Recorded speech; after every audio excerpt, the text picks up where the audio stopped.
नमस्कार विद्यार्थी लोकनि, स्वागत यऽ अहाँ सबके चंद्रमुखी पाठ के वीडियो में, जाहिमे अहाँ क्वेश्चन आंसर, व्याख्या, ओकर बाद अहाँ की कहल जाइ छै सारांश सबटा देखब एकेटा वीडियो में, और उहो कम से कम समय में।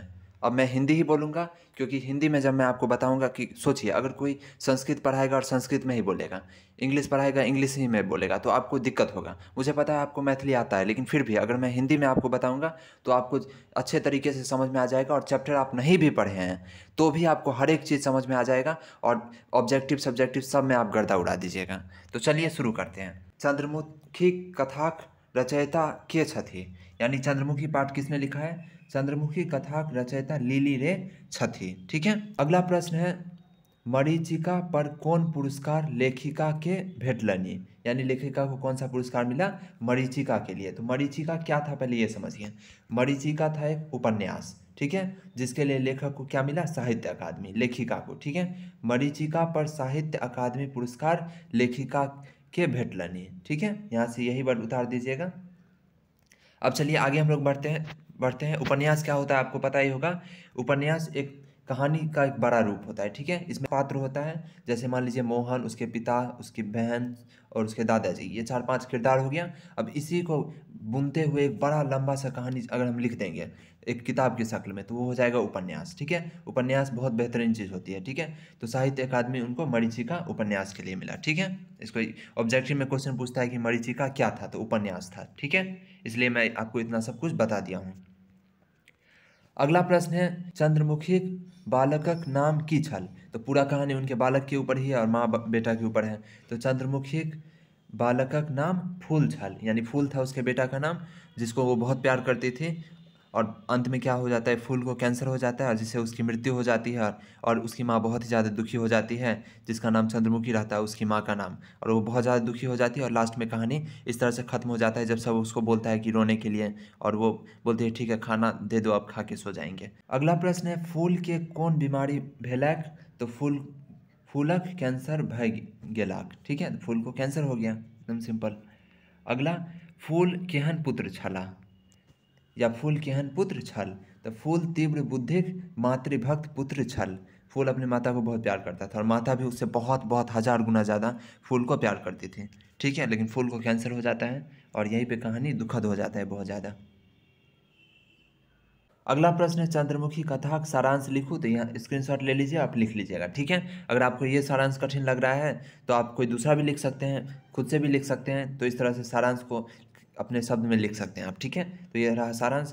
दीर्घोत्तरीय प्रश्न को कभी भी वर्ड बाय वर्ड नहीं रखना चाहिए। ठीक है, थोड़ा सा दिमाग लगा के आप लिख दीजिएगा, नहीं तो आप इसको भी लिख सकते हैं थोड़ा बहुत बदलाव करके। ठीक है, कहानी अगर आप पढ़े होंगे तो। अगला प्रश्न है, चंद्रमुखी कथा का मूल विचार लिखो। उत्तर, चंद्रमुखी कथा में लेखिका लिली रे कहे चाहलनी अछि जे नारी आशाक बल पर दुष्कर सदुष्कर कष्ट सही सकैत अछि। ओ अपना सुख सँ बेसी अपन पुत्रक कल्याणक संबंध में सोचैत अछि, आ एहि लेल ओ जीवन भर प्रयत्नशील रहैत अछि। मुदा जखन ओहो आशा छूटि जाइत छैक तब बोध भय जाइत अछि। तो इसमें मूल रूप से माता के बारे में कहा गया है कि माँ हम लोग के लिए कितना कष्ट सहती है, क्या किसी भी हद तक जाने के लिए तैयार रहती है, कितना भी कष्ट सहने के लिए। यहाँ पे बौद्ध भय जाइत अच्छी के जगह पे आप लिख सकते हैं कोई दूसरा शब्द जो आप समझते हैं, यानी दुखी भय जाइत अच्छी, कुछ भी लिख सकते हैं आप। ठीक है, अगला अगला प्रश्न है, अपन संतान लेल चंद्रमुखी कौन कौन कष्ट उठबैत रहली? उत्तर इस प्रकार, अपन संतान लेल चंद्रमुखी दोसराक घर आंगन में काज करैत छलाह लिख सकते हैं आप। ठीक है, अपने इसको थोड़ा सा बदल लीजिएगा। ठीक है, अपने भूखलो रही बेटा के माछ आनी दैत छलथिन, राति भरी जागिए चरखा कटैत छली, यानी उसकी माँ क्या क्या करती थी उसके लिए, ये सब पूछा गया। अगला, चंद्रमुखी कथाक अहाँ के केहन लगैत अछि, यानी चंद्रमुखी कथा आपको कैसा लगा? तो इस प्रकार लिख देना है, चंद्रमुखी कथा ज्ञानवर्धक अछि। एहि सा एकटा नागरिक धर्मनिष्ठा, परिवारक प्रति माया एवं मन में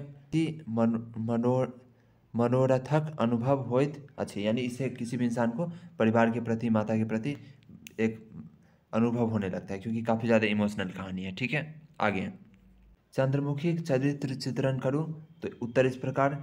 चंद्रमुखी एकटा बुझनुक, सहनशील, मेहनती आ धर्मनिष्ठ नारी छथि। ओ विधवा भेला के बादो अनेक कष्ट सही अपन पुत्र के वकालती करौनी, यानी वकील के लिए वकालती यानी वकालती, ठीक है। ओकरा बाद पुत्रक सुख एवं पोता पोतीक मंगल कामना में लीन भऽ जाइत छथि।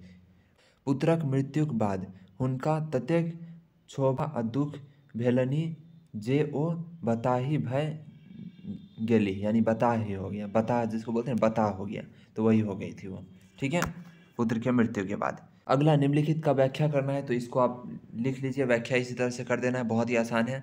ये अपने बेटे की बड़ाई के लिए जो जो बात बोलती है उसको व्याख्या किया गया है यहाँ पे, ठीक है। तो आप इसका भी स्क्रीनशॉट ले लीजिए। अब लेखिका के बारे में थोड़ा सा जान लीजिए। लेखिका का जन्म पूर्णिया में हुआ था। आप याद कीजिए, अभी का अभी ऑब्जेक्टिव में आता है, लिख भी सकते हैं आप कहीं पे। लेखिका का जन्म पूर्णिया में हुआ था, लेकिन वो जीवन दार्जिलिंग में बिताई, मतलब वहाँ रही। दार्जिलिंग कहाँ है? पश्चिम बंगाल में पड़ता है, बेहतरीन जगह है, ठीक है। हमेशा की तरह इस वीडियो में भी मैं बिना आपका एक भी समय गवाए सब कुछ कर दिया हूँ कवर एक ही वीडियो में। अब इससे ज़्यादा कुछ भी नहीं है इस चैप्टर में, क्वेश्चन आंसर तो है ही नहीं। ऑब्जेक्टिव आप देख लीजिएगा एग्जाम के टाइम में, थोड़ा बहुत हो गया ये 100% कवर ये चैप्टर, ठीक है।